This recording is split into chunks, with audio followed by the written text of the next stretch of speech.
Hello everybody, welcome to week 3 of the IDL. This week we're going up against the Arizona Volcaronas. They have a very hyper-offensive team with Greninja, Faramosa, and some interesting last picks, I would say. So, when I'm looking at the team, I'm trying to figure out what I'm going to bring to this. I'm looking at... They have a lot of very offensive monsters. They have Greninja and Faramosa that is very hyper-offense. But then they also have a lot of slower things, like in the bottom row you can see like Credillia, Hippowdon, Mantine.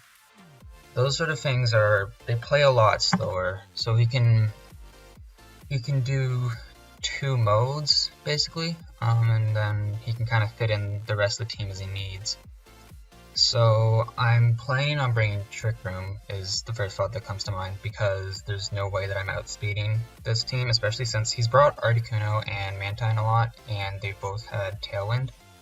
So I don't have Tailwind on my team, I don't think, so this is definitely a Trick Room game, and looking at what he has, he doesn't have too much for Trick Room. Arcanine kind of walls a few of my things, Klefki can set up screens, and then that's actually would not be great.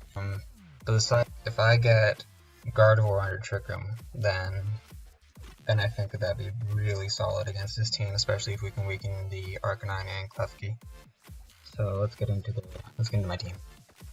Alright, so we've got our team here, and I'll go over the members and explain what I was thinking. So first up, we got good old Flinchbot the Landorus. We're running a Choice Scarf set, because it'll outspeed everything on his team that's not Choice Scarf, even the Faramosa. It outspeeds Timid Faramosa, which is pretty nice. So yeah, this set, it does against his team, especially like his three hyper offense attackers, the Greninja, Faramosa, and Arcanine.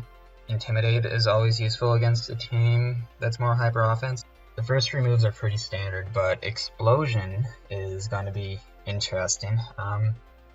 It'll want to KO Greninja and Faramosa, which are both really scary, right? Basically the plan is to Explosion plus Trick Room with either Gardevoir or Jellicent, but I'll talk more about that later. Let's talk about Gardevoir.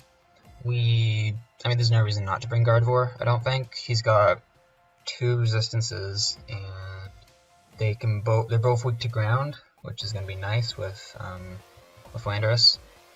And they both, like, the only one that really has any offensive pressure is Arcanine.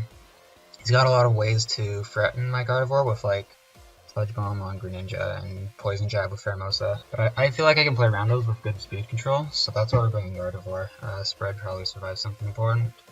Next special attack, we got a standard Trick Room set. We're also running Telepathy this week, so that's in case we want to lead Gardevoir and Landorus, and then we can Explosion, not Mega Evolve, and Trick Room. We can go with the good old Boom Room strategy. So we're bringing Porygon Z, and this is going to be more of a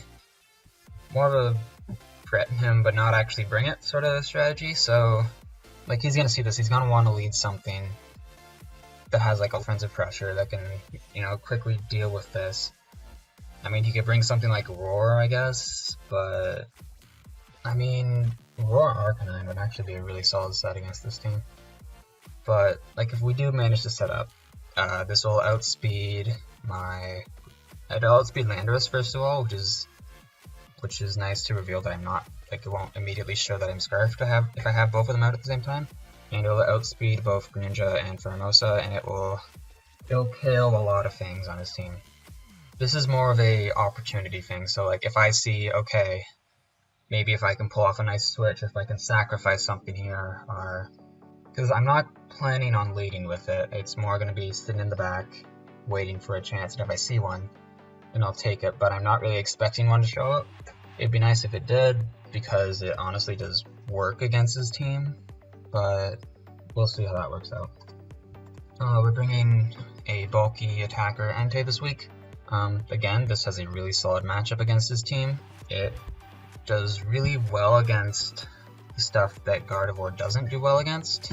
So like the Klefki and the opposing Arcanine, and I don't know. It does well against Faramosa too, because I mean, you got Extreme Speed, which can KO like just finish off KOs on the Greninja and Pheromosa if I get a decent amount of chip damage on them. It's also like Entei's purpose on this team is going to be, as usual, as I've been using it the past few weeks, to just do a lot of chip damage and set up for a sweep, and it's no different this week. The spread out speed's something important probably. Not really sure what it does, it looks good. Yeah, bringing another standard Amoonguss set. I believe it takes Flare Blitz from Arcanine and Life Orb Ice Beam from Greninja, so it's bulky. It's going to be used to set up Porygon Z if we need to take advantage of Trick Room maybe, set up Gardevoir. I mean, there's not much to explain here. Amoonguss is always a threat under Trick Room, no different this week. It can actually put out some solid damage against like some of the bulkier members of his team, which is nice, but overall it's just going to be the usual support set. Forgot an IV here. Let's do that. Okay. So, we probably want a Trick Room set for this. So, we've got Blueberry the Jellicent. I'm really proud of that nickname, by the way. So, Jellicent really just kind of walls most of his team, I guess, is a good way to put it. Greninja can put in a lot of work. It does, I want to say, 70 to 80% with a Life Orb Dark Pulse, but, I mean, we can take that and set up Trick Room. Pheromosa can't touch it. Arcanine can Wild Charge, but I think that's only doing 50%, maybe. Klefki can't touch it. Mega Garchomp Earthquake is doing, like, 40%. Cradilly's Giga Drain is doing 30%. Zebstrika's, I think, doing maybe 50 to 40. Articuno's doing like 30-40. Like, not much on his team can touch this thing. If we can get rid of the Greninja and get some chip damage on the Arcanine, then we can just wall the rest of his team out with this Jellicent. And I think that that'll be like a really solid plan to go towards. So if we see, like, you know, he leads with, I don't know, Arcanine and Greninja or something like that, we're probably going to be leading Landorus this week. Like, we can go straight for the Explosion and, I don't know, maybe Trick Room with Gardevoir or something.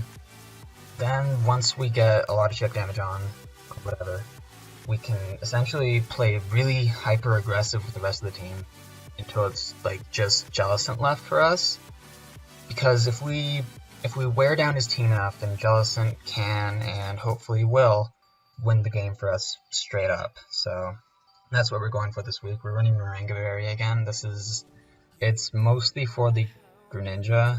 It helps against the Cradilly. Cradilly is the only thing that really walls this thing, but that's why we have Toxic.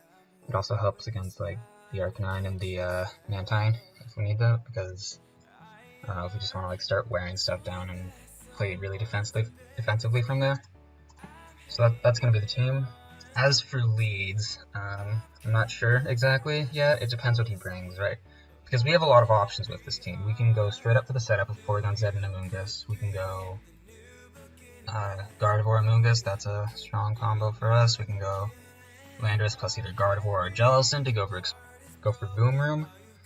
We could do a lot of things, and it's all going to depend on what he brings. But the idea with this team is it's basically going to be, I mean, it's going to depend, right? Because we can either try to go for a Gardevoir sweep or a Porygon Z sweep, or we can sit up for Jellicent at the end.